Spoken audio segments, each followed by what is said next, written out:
Hi, my name is Justin Koo, and I won the recent Philippine National Championship with ZEN, and I'm going to do a deck tech on the deck. This is also the deck that I used last week to win the Independence Day Cup.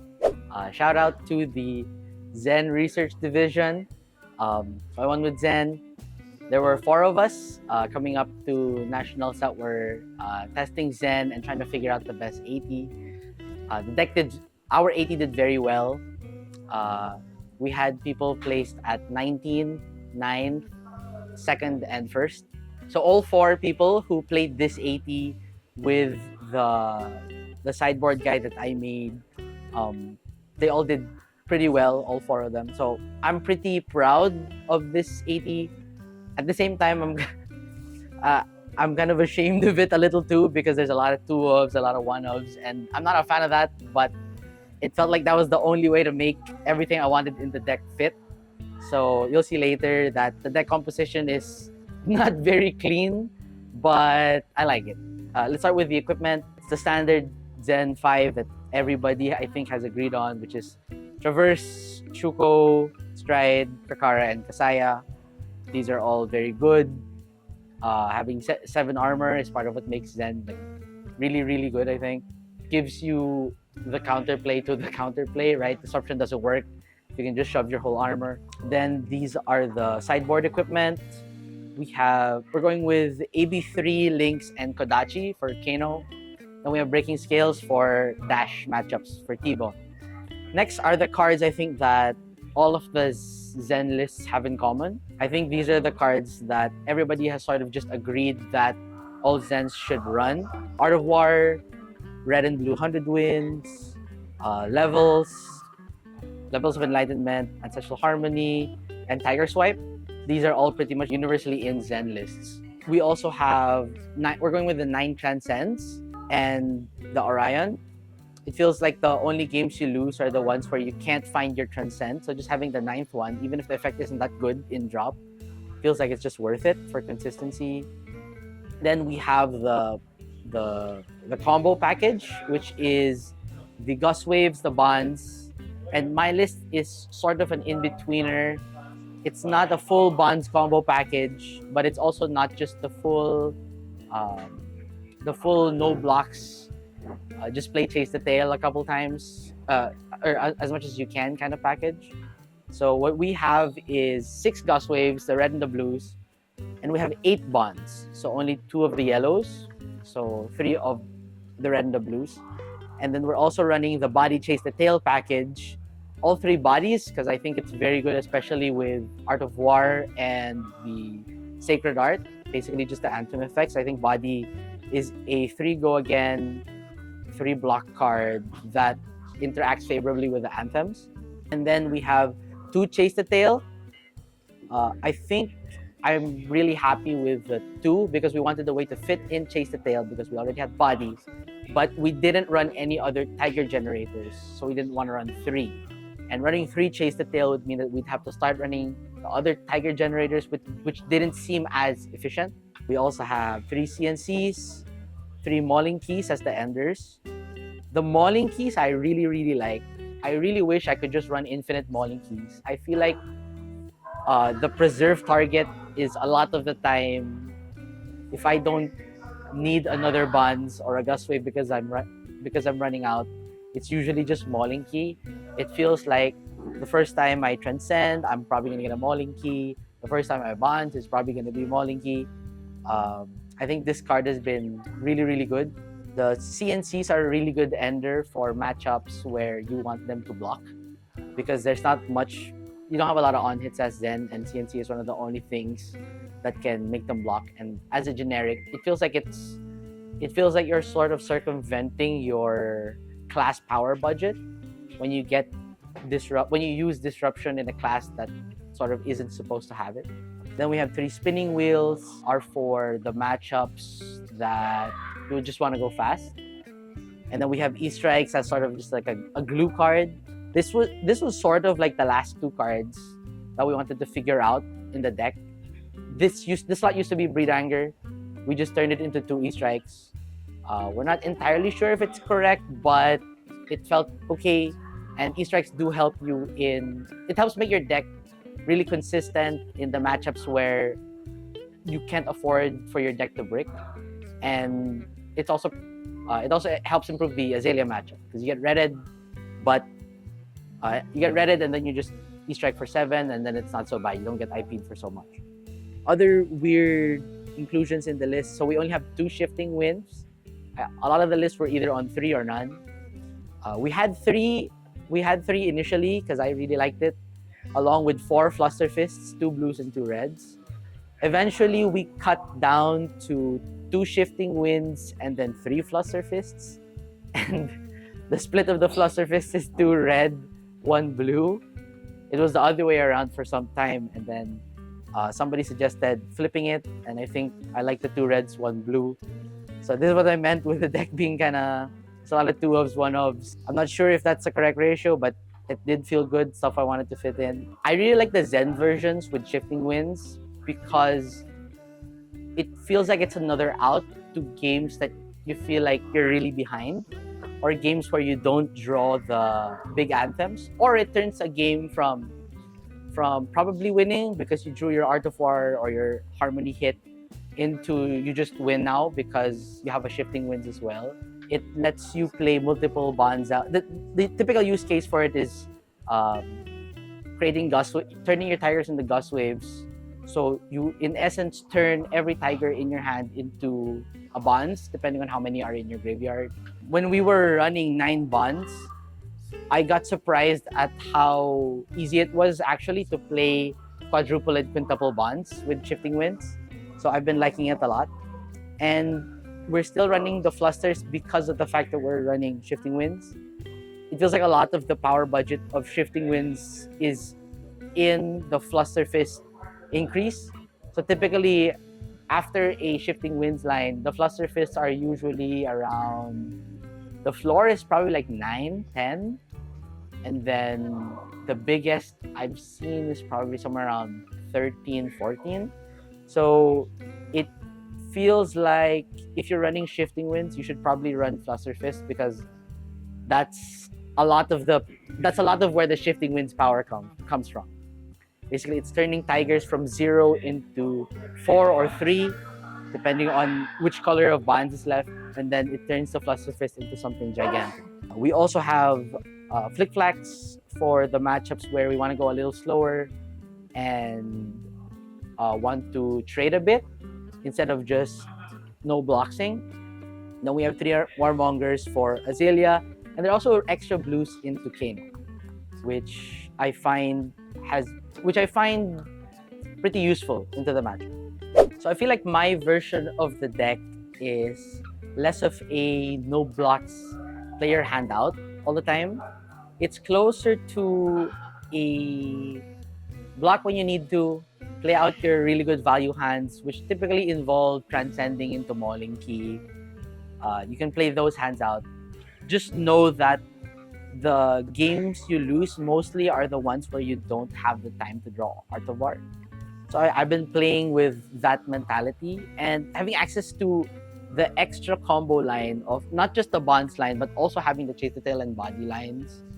You end up with a lot more high value transcend turns. So that's the deck, and I want to give a report on how my tournament went round to round. So first it was 3 rounds of CC. In round 1, it was I played against an Enigma that just got comboed. I didn't see an Art of War, but I did play a Harmony which whiffed. But that hand also had a shifting winds and then just played out multiple bonds with the Harmony buff. Game 2 was on stream. It was against Akatsu. It was a long combat chain on the combo turn. Then I ended with the CNC and he just didn't recover. Round 3 was against Kasai. This was one of my losses in the tournament. The Kasai had a very creative sideboard plan into ZEN. You know how Dory's triple swing with their third swing with the hatchet? He was doing a Kasai that triple swang with sword, and then a 2 for 6. It was very creative. I even got CNC pummeled in the game. I think he drew very hot, but it was Keenan, by the way. Props to Keenan for a very creative way on how to attack ZEN. I thought it was a very creative sideboard plan, and I got rolled that game. I think I could have won it if I played a little slower, I think. But he played well that game. Next, it was 6 draft rounds. So the first draft pod, I was Enigma, one of 2 Enigmas. The other Enigma was there were two seats to my left, and then the other Enigma. So I was in a better spot than him. My Enigma deck, I think it was okay, but it was one of those decks where it should have been better, but just the illusionist pool that got open just didn't have the power illusionist cards, I think. Either that or somebody was hate drafting them. I'm not sure. So I didn't have a lot of, I don't think I had a red waxing. Yeah, I don't think I had a red waxing. Not as many of those spectral manifestations and waxing specters as you'd expect or like. So round 1 of that was against the best Zen in the pod. I managed to stick a spectral manifestation shield with an extra arms counter, and then swung at him for 5 multiple turns, and then I won through that. Next was an Enigma mirror with the other Enigma. That's kind of a non-game. So turn 0, he makes 2 spectrals with counters, swings with both. I take 4, and then before he arsenals, I play my own yellow waxing and then a haze shelter. And then on my turn, I draw another waxing. So at the end of my turn, my board is 2 waxings and a haze shelter with a counter, and he has no board, and I think he didn't have a rebuild hand, so he had to block. So, and then that game just snowballed away from there. Next was the finals of that pod was against a new, where all my hands were rebuild hands, so I could always just let the board pop, play again, play something again, swing at him, and then chip him down. This was a very interesting draft game for me because this is where I realized that if you let Vengeful Apparition pop, then you play a Sigil of Solitude, then you pitch a card and you swing with it, that is a 3-card 10. Because the Vengeful can be any color, it can be blue. That's a 3-card 10, and if you pitch a blue on your turn, you have 2 floating. So because the Vengeful wards for 1, the Sigil attacks for 5, that's 6. And if the Sigil gets full value, that's 4, that's 10. So it's a 3-card 10, and you still have 2 floating. I think that clicking made me realize that there's so much more stuff that we haven't discovered in this draft set, and there's so much ways that you can go about it. It's so deep, and it was a really fun moment to have this kind of like discovery at nationals. So that game I won because of that sigil play. It basically made another must answer, cannot block threat in the form of the Sigil of Solitude, and that let me win the game. And then on to the next pod. So little bit of backstory. I think in draft, I always play very flexible.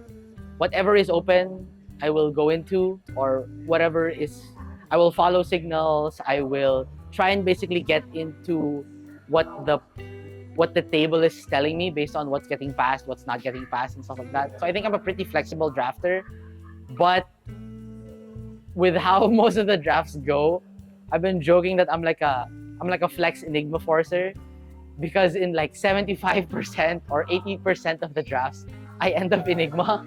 So I don't know if I'm just a subconscious Enigma Forcer or if the pods end up that way.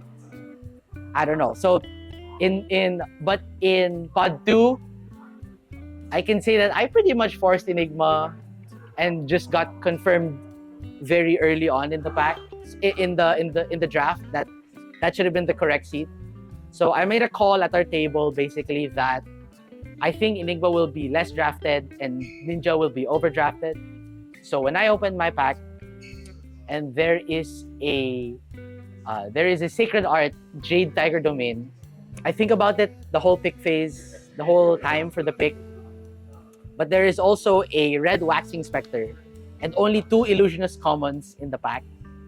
So I think about it, and I decide that I'm going to play Enigma this pod, and I'm going to put the guy I'm passing to on Ninja, just a wide open signal that I'm not Ninja, please be Ninja, you guys be Ninja, go ahead. So I take the Waxing Spectre and I pass downstream the Sacred Art Jade Tiger Domain. It gets taken immediately, and like I think another 2 good Ninja cards in the pack also. So In the end, the draft went very well. I was again part of the two enigmas in the pod, and I actually even thought that my deck that during the draft that I was the solo illusionist, because there were some cards getting passed to me that shouldn't have gone that late if there was another illusionist in the pack in the pod. It turned out that the second illusionist moved in kind of late and didn't take some of the power cards because I think they were trying to be more flexible. So an example was like, I think in pack 6, in my pack 1, pick 6, I got an Uphold Tradition, which the other illusionist could have taken but did not. My first round for that draft pod was, I was fighting the worst Zen, and I beat him just because I'm the 2 Enigmas and he's the 3rd Zen. He had a hand that didn't have a blue, so none of his cards worked. And then in round 2, I fought the Zen that I passed the Sacred Heart to. So he had a very good deck, but he made me go second. And I started with an Aura in play, with a red waxing in play, and drew into another one, I think.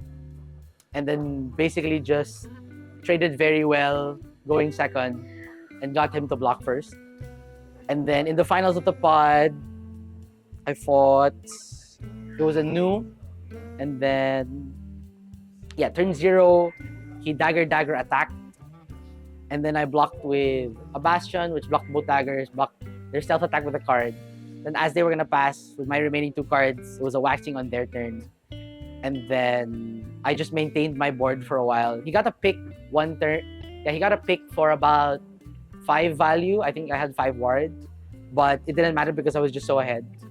And then I won that pod as well. Very proud of my 6-0 draft. Basically, for being an Enigma Forcer. My CC rounds for D2 were all Zen mirrors. The first Zen mirror, I just drew better. I think I transcended my turn 1, then blocked with all of my armor, and then one-shot him the next turn. I think it was an Orion Art of War. He actually got one-shot. Sorry, that was the second CC round. The first CC round was I just drew better. I was able to transcend and find my Art of War. They didn't, I think, was the game. Then the next round was that turn 1 transcend, turn 2 block his Blanche for 7 with my armor, and then just one-shot him. And then my round 12, which is my second and only other loss of the tournament, was to the finalist. We had a rematch in the grand finals. I drew worse, but there was a moment in the game where I think he double Art of War, and I took 1 billion damage. And I'm pretty proud of that. I was pretty proud of that turn because he presented a bunch of damage, but I kept 8 block in hand because the way he tutored meant that he was gonna play a CNC at the end, I think, or something like that. So I kept 8 and then took like 20 or something like that, 15, and then the CNC for 8 at the end, I was able to block. Didn't matter, but that felt good. It felt like it made me feel like I was zoned in. So in the top 8, I fought Riptide, and I think the Riptide game was easily my favorite game of the weekend. My hands were pretty awkward. I drew my Art of War immediately, which was pretty good. I drew my Art of War turn. I think it was in my first hand, and then it was my first arsenal on my first turn. But the problem was I didn't see any Transcend cards. And the first Transcend card I saw was Path Well Traveled, but it didn't have a target in that hand. So I actually just blocked with 3 cards and just IP'd the Transcend card with the Art of War in Arsenal. And then my next hand still didn't have a way to Transcend.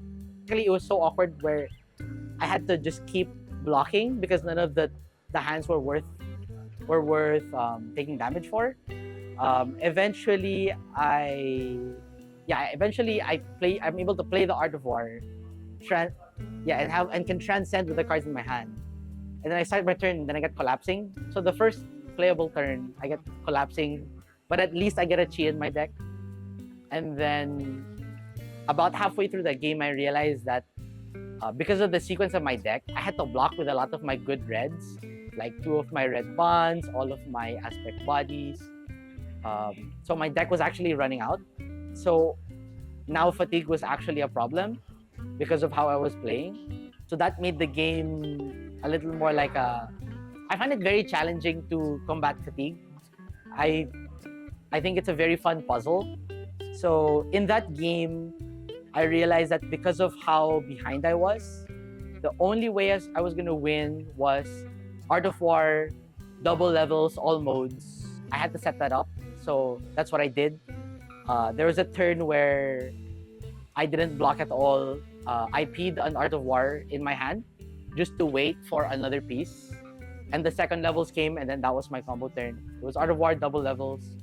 And I remember that turn, I had a preserve tradition, and I had to choose exactly the right target, which was the mauling key, just to get another mauling key in the deck, which mattered. So I put it back in the deck and got it back that turn. And that turn made him block, and then the following turn, I had to kill him with the last Gauss Wave, which comboed with the last bonds in the deck. And that last bonds got the last Tiger Swipe, which was the last combo card in the deck. So I was pretty happy with that win. It felt like a really tough game to navigate. I really thought I was gonna lose that Riptide game because I was so behind and my draws were so awkward. So that was easily my favorite game of the weekend, I think. Next was top 4 with against KO. Yeah, KO goes first, has a pretty awkward hand, has to pitch 2 reds to claw. I get the filter. Then his first real turn was Blood Rush. Then he looks at his hand and goes, and then just plays another Blood Rush. And then pops his Sash because he drew all reds. I think at this point he has 3 reds in hand, 1 floating. He pops his Sash that he didn't block with because he wasn't expecting to go this turn. And plays a Pulping. He plays a Pulping for 11 with, I think, an Arsenal and 2 more cards in hand.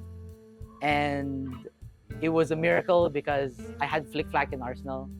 So he gets to dominate, but then I get to block it, shut it out, and turn off his double Blood Rush Sash turn. That's what won me the game.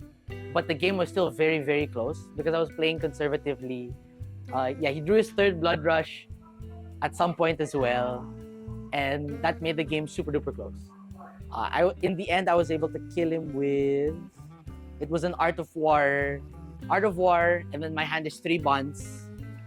And then I play the Gauss Wave, and it doesn't matter what he flashbacks because I have 3 bonds.